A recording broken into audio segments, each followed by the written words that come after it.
Boa noite, galera. Vou ensinar aqui vocês uma dica bacana para quem quer conectar o tablet e o celular no som do carro. Esse som aqui é um Pioneer DVD 8680, se não me engano, da Pioneer, e eu consigo conectar o tablet, que é virou minha central multimídia, e atender as ligações do celular. Ok?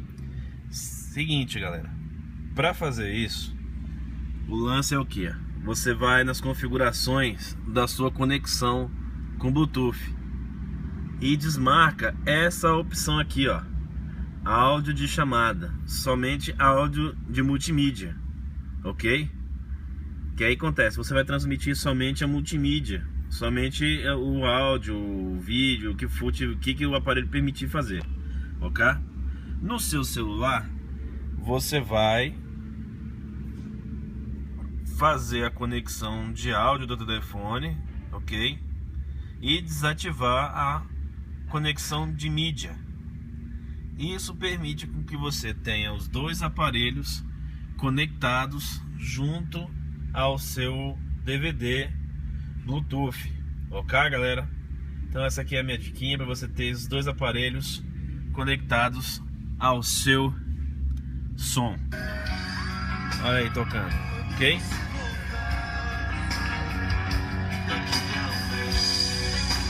Agora vou fazer uma ligação, ok? Vocês vão ver como é que funciona. Vou fazer uma ligação aqui.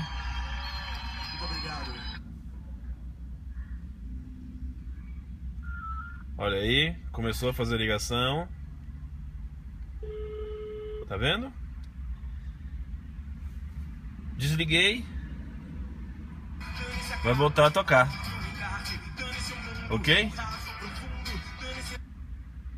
Olha lá.